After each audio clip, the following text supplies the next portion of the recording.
Hola, ¿se me escucha? Sí, sí. Ya, bien. ¿Qué tal, César? ¿Todo bien? Un poco ajetreado por las tantas cosas que tengo que hacer. ¿Y tú? ¿Qué tal? Igual también. Créeme que esto ha sido un problemita a veces. ¿Y ya se arregló ese problema eléctrico que tenías? Sí, sí, ya todo bien. Ya. Bueno, voy formal aquí Eh, con la entrevista, ¿viste? sí, la cosa es que no sé si es que aquí se pueda grabar la reunión No, no, porque... no, la estoy grabando directamente con un programa aquí en la laptop. Ah, ya, dale, de una. Sí, sí, sí. Bueno, A ver. en primer lugar, quiero agradecerle tu valiosa disposición y tiempo para participar en esta entrevista de investigación, la cual forma parte de mi trabajo de integración curricular desarrollado por la Pontificia Universidad Católica del Ecuador dentro de la Facultad de Hábitat, Infraestructura y Creatividad. El objetivo de este encuentro es profundizar en el diagnóstico, pertinencia y criterios de diseño de su propuesta arquitectónica titulada El patrimonio como herramienta de cohesión social en los espacios desaprovechados dentro de las manzanas cercanas al eje de la avenida 10 de agosto, como ya me había dicho. Ujú. Bueno, a través de este diálogo cualitativo busco recopilar tu perspectiva y vivencia sobre tu investigación, y tus respuestas serán un insumo fundamental para este intercambio cultural entre las dos universidades. Bueno, vamos con la primera pregunta. Su investigación menciona que a inicios del siglo XX las élites y las grandes familias del centro se desplazaron hacia el norte, consolidando barrios como La Larrea, con grandes casonas en amplios terrenos. ¿Cómo afectó históricamente este cambio de uso residencial original al estado actual de conservación de estas edificaciones? Bueno, verás, un poco recapitulando, es que el centro histórico ya les estaba quedando un poco pequeño para estas familias, entonces tomaron como que esta idea de desplazarse hacia el norte. Bueno, con el tiempo, estas casas numerosas fueron subdivididas o tuvieron que adaptarse para nuevos espacios como fueron oficinas, consultorios médicos, instituciones, restaurantes o simplemente quedaron desocupadas y abandonadas. Pero estos cambios lograron que un uso prolongue en el edificio. Bueno, en muchos casos no respetaron, por ejemplo, que era un valor patrimonial hasta que se fundó el Instituto de Patrimonio, empezaron a tener más consideración sobre estos edificios históricos, muchas fueron modificadas y obviamente había como alteraciones en la arquitectura. Otras fueron demolidas o otras fueron divididas porque en parte de las privadas, las edificaciones privadas fueron por los herederos fueron divididas, entonces algunas partes fueron demolidas, otras se mantienen, pero en este caso las edificaciones fueron afectadas ya que en el entorno tuvieron que irse adaptando a ser un complemento de servicios en el espacio.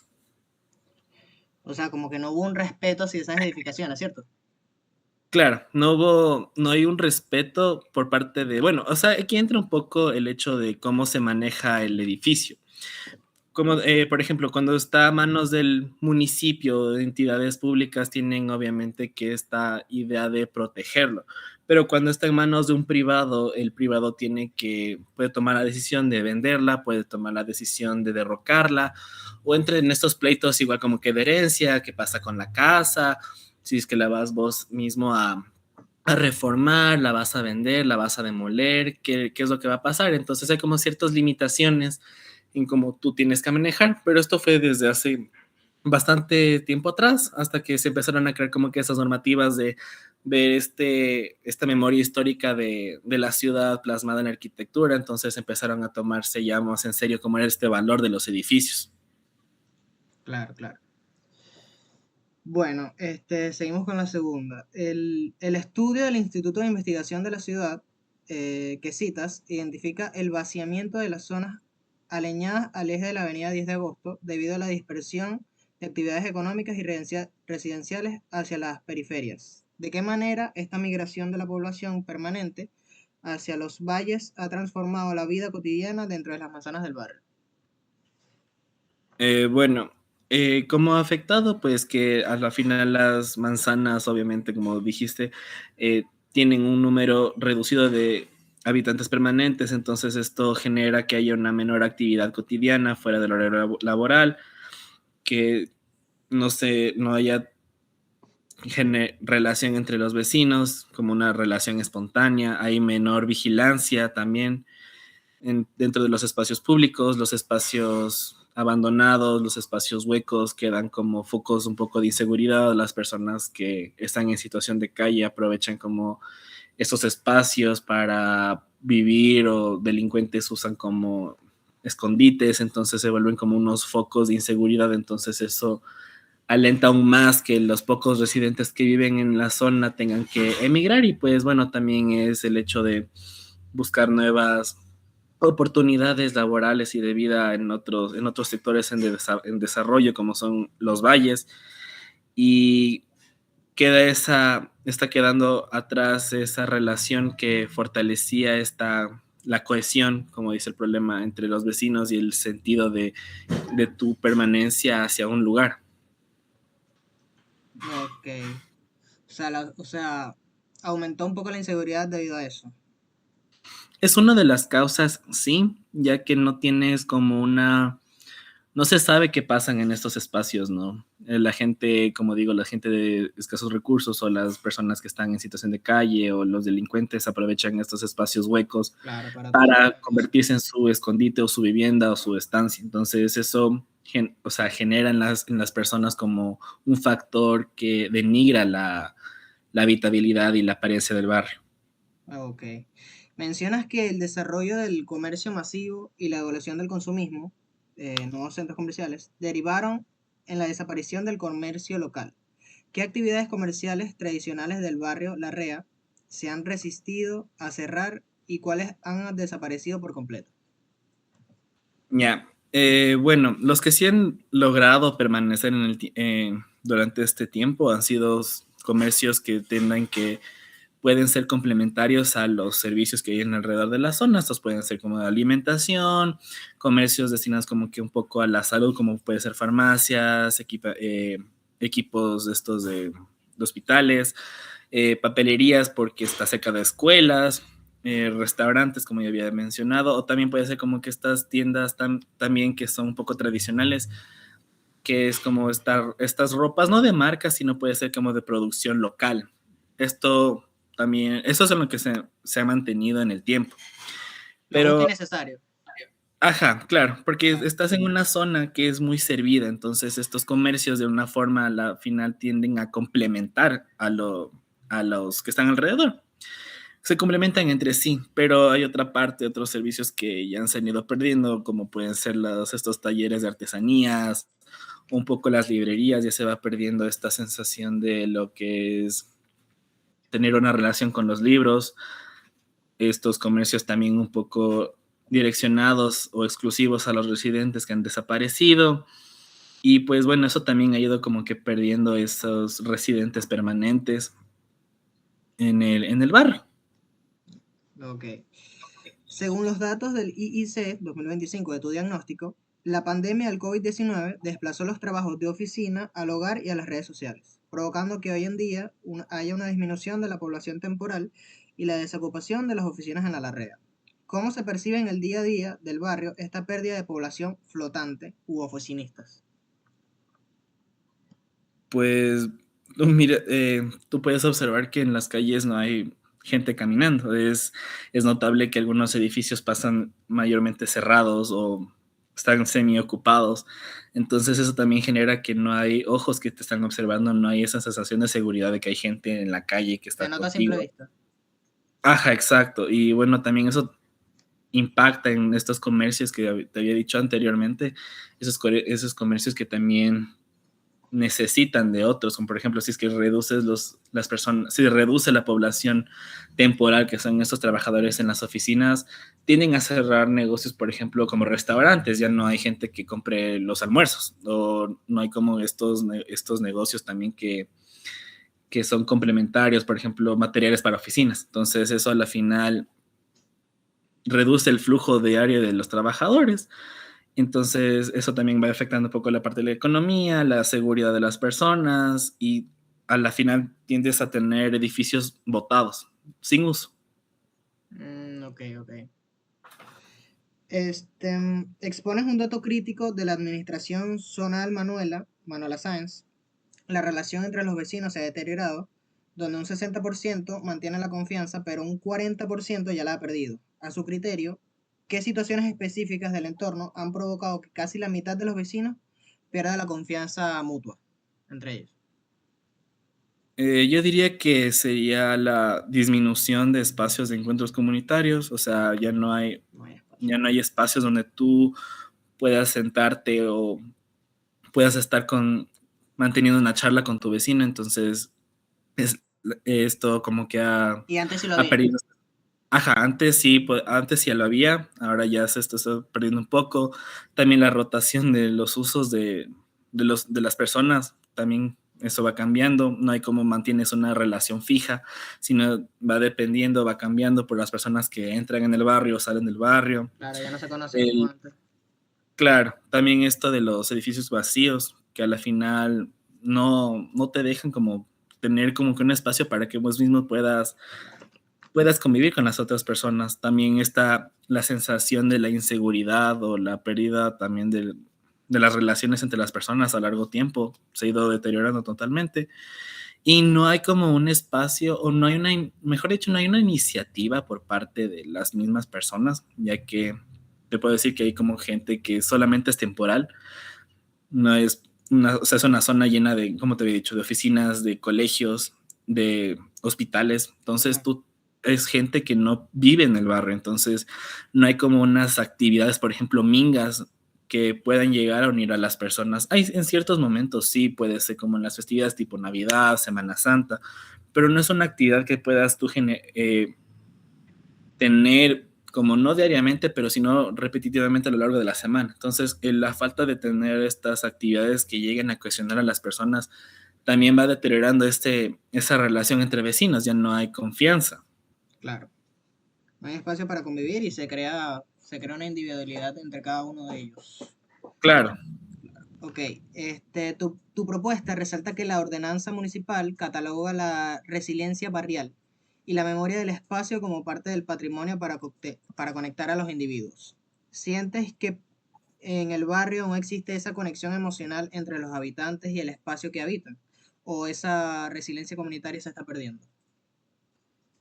Yo diría que todavía se mantiene. Es uno de los barrios históricos de la ciudad, entonces algunas de las tradiciones se mantienen. Por ejemplo, en los colegios se mantiene el tema de, antes se conocían como las bandas de guerra, pero ahora se conocen como bandas de la paz, según hasta donde yo tengo entendido, que son las típicas bandas de colegio que salen a, a marchar o hacer desfiles en días festivos, como son las fiestas de Quito.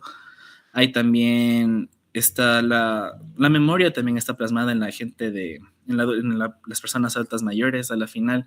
Entonces siento que hay una memoria que todavía se prevalece también en este tema un poco de la identidad, como yo he dicho, de los colegios. Las personas mantienen las costumbres. Está también relacionado con la fe católica. Tienes estas fiestas que se mantienen vivo en el barrio. Pero por otra parte, las personas jóvenes no tienen como que o no les interesa o tienen poco interés en continuar con este legado de la memoria. Entonces, si es que mi propuesta tiende como a generar esos espacios de cohesión entre las personas de diferentes edades, puede generar como que igual este intercambio de, ¿Y no hay ¿cómo canchas decir? municipales o áreas para hacer deporte? Sí, sí, sí, sí. Ok, ok. En la justificación explicas que el vaciamiento del barrio corta el intercambio del patrimonio cultural, haciendo que las responsabilidades compartidas de mantener el espacio recaigan únicamente en las generaciones mayores. ¿Cómo afecta a la identidad del barrio que los jóvenes no se estén involucrando en el cuidado del entorno? Pues a la final, la falta de participación de los jóvenes dificulta esta transmisión de conocimientos y por ende no hay como que un respeto hacia el espacio. Esto a la final como que siento que genera esta ruptura, como digo, esta ruptura intergeneracional entre las personas mayores y los jóvenes. y sin, sin involucrarse, a la final se va perdiendo esta conservación del espacio y el respeto hacia el entorno. Entonces, no hay como que, no hay personas que tiendan esta necesidad de protegerlo, sino más bien se va perdiendo esa sensación de que tú también perteneces a un barrio y por ende tienes esta responsabilidad De de cuidarlo. proteger lo que es para ti, es Claro, tuyo. claro. No hay ese sentido de pertenencia. Ujú. En tu lectura del territorio identificas dos escenarios críticos: inmuebles patrimoniales abandonados o subutilizados y solares con vacíos residuales destinados mayoritariamente a parqueaderos o a espacios desaprovechados. ¿Qué impacto visual, ambiental y social generan estos parqueaderos e inmuebles vacíos en el interior de las manzanas? Pues bueno, visualmente tienes esta discontinuidad del tejido urbano, tienes espacios vacíos, espacios muy compactos, entonces no hay una lectura clara ni un entorno agradable a las personas. Esto también denigra igual la presencia de áreas verdes dentro del barrio. Tienes al otro lado de la 10 de agosto, tienes un parque que es pura área verde, se llama el Parque Elegido, pero hacia adentro del barrio la única vegetación que vos tienes es los árboles en las aceras. Entonces como que no hay también Armonía. exacto, no hay como que una armonía en esta conexión. La 10 de agosto parece que es un eje que cortó esta conexión entre el barrio y la naturaleza. Y bueno, socialmente siento que no hay espacios activos dentro del barrio y esto, como ya habíamos mencionado, esto reduce la interacción entre vecinos y tienden a convertirse en focos de inseguridad. Ok. Tu texto señala que el patrimonio bajo coordinación pública tiende a ser readecuado, pero el sector privado afronta trabas como conflictos entre propietarios, desinterés por readecuar y cambios en la valoración de la parcela. Desde la experiencia barrial, ¿cuál de estos factores privados es el obstáculo más común para que una casona no sea rehabilitada? Yo diría que son dos. Yo digo es el alto costo y la normativa. ¿Por qué? Porque a la final, cuando vas a comprar o tienes ya en el caso de que tú vayas a comprar una casa en estos barrios históricos, además del precio de que tú tienes que tener a la casa, tienes que también tener en cuenta un precio que también es la rehabilitación, o sea, te va a tener doble gasto restaurando una casa en vez de comprarte una nueva. Entonces ahí también entra un poco la idea de por qué necesito una casa vieja para remodelarla en vez de comprarme una nueva. Claro, Y la normativa es que es un poco estricta en el hecho de que al momento de que tú vas a intervenir un bien patrimonial, no tiene que afectar la estructura ni la estética original. ¿A qué voy? Por ejemplo, si es que tú vas a usar, ves que la estructura es hecha de un cierto material o de una cierta técnica, tú tienes que recrear esa técnica, tú tienes que usar ese material. Entonces, por ejemplo, hay estructuras o materiales que ya son bienes protegidos, por ejemplo, la madera de los guayacanes, que es una madera pesada, que se usaron en la época colonial para edificar casas, esa madera ahorita ya no puedes usar porque es protegida. Entonces, no te permite igual la normativa como usar otros sustitutos, sino te dice que tú tienes que usar ese tipo de madera, entonces es una limitación para que tú puedas intervenir en la casa y a la final te están poniendo trabas. claro. Hay que aflojar un poquito allí. Claro, sería una normativa mucho más flexible, pero en este caso ya sería política pública. Claro. Describes textualmente que el abandono convierte a las propiedades en focos de inseguridad, como ya me has dicho, tomadas por gente en situación de calle como refugio o donde simplemente la naturaleza recupera su espacio. ¿Cuáles son los puntos o inmuebles específicos del barrio que hoy en día representan un mayor riesgo? Bueno, yo diría que actualmente debería verse como un levantamiento actualizado, como en mi investigación yo me enfoqué en unos 3 casos, pero debería ser o sea, ampliado, pero yo diría que los mayores riesgos suelen concentrarse, como ya había dicho, en estos casos de edificios patrimoniales que son desocupados o propiedades abandonadas. y también tienen como que esos vacíos vacantes, como que tú puedes utilizar los que dan hacia el interior de las manzanas. Bueno, estos espacios tienen una relación en común que puede ser el deterioro físico. Y esto tiende a ligar también con la ocupación informal, la pérdida progresiva del valor, esto se va perdiendo patrimonialmente, eso, pierde su valor patrimonial y quedan estos espacios donde la gente ya no quiere pasar por ahí, a veces prefiere pasar por otra calle o pasa de largo y no se da cuenta que eso es memoria de la ciudad. Claro. Em, Citando a Jane Jacobs, en 1961, explicas que conservar edificios antiguos permite albergar actividades de menor escala, cafeterías, librerías, comercio menor, porque las rentas son más bajas que en edificios nuevos. ¿Qué tipo de estos comercios a menor escala consideras que activarían mejor la economía interna de las manzanas del barrio? Yo diría que son comercios que deberían igual estar ligados un poco a los equipamientos próximos, que son los colegios, la caja del IES, que es un equipamiento público. Tienes equipamientos igual un poco culturales, equipamientos como gubernamentales, que es cerca de la prefectura. Entonces, yo diría que son comercios que complementen a estos servicios, ¿no? Por ejemplo, papelerías, puedes tener igual restaurantes, ventas de insumos médicos, un poco también esto ligado a las dinámicas presentes, como en unas cafeterías, eh, sí, también algo cultural relacionado, porque hay igual un centro de arte, el Centro de Arte Contemporáneo, que es un equipamiento cultural, algo que tenga que tener una relación al entorno, no vas a poner algo fuera de contexto, porque no va a durar. Claro, va a ser temporal y ya. Ujú.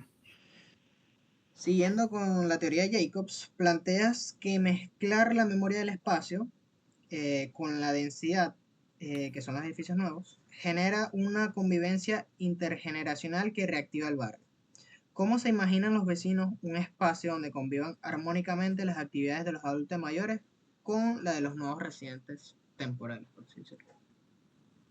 Podría hablarse sobre el diseño de un espacio mixto, a la final que combine como igual estas áreas de encuentro, un poco ligado también con la naturaleza, relacionado también con los equipamientos culturales, puede haber estos talleres de danza folclórica, de danza, ¿qué digo? De música tradicional, estas bandas musicales, espacios también de aprendizaje. Claro, los juegos tradicionales. Entonces, claro, entonces tendríamos como que o sea, se podría tener como como diseñar un lugar flexible que a la final permita que estas dinámicas lleguen a también ser ser inclusivas con personas intergeneracionales, donde puedan convivir jóvenes, adultos mayores, personas que salen del trabajo y así.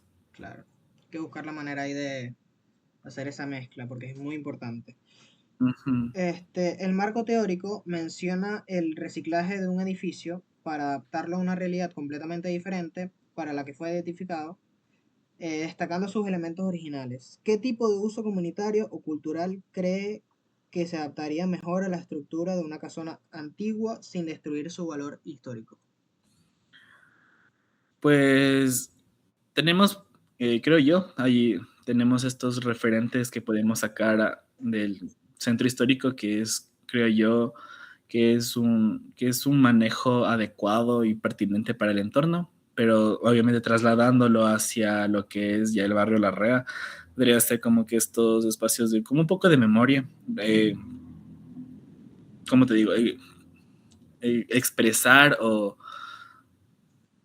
sí, hacer más relevante este barrio histórico, espacios como también de formación artística, como te digo, estos talleres de música, de danza, puede ser también teatro, porque al final todo tiene que tener una justificación, nada puede salir como que de la Claro, nada.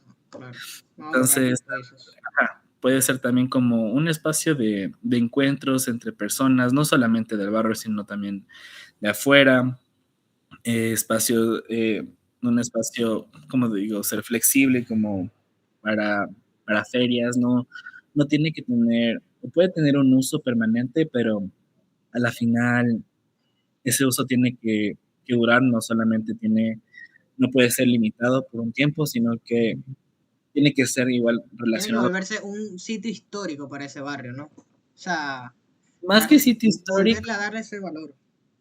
claro, o sea, puedes darle el valor histórico de una manera, pero al final tiene que tener Diario. un uso óptimo dentro de la manzana para que Ok, pueda funcionar no solamente como algo guardado en una vitrina, sino que también pueda llegar a tener una cierta participación.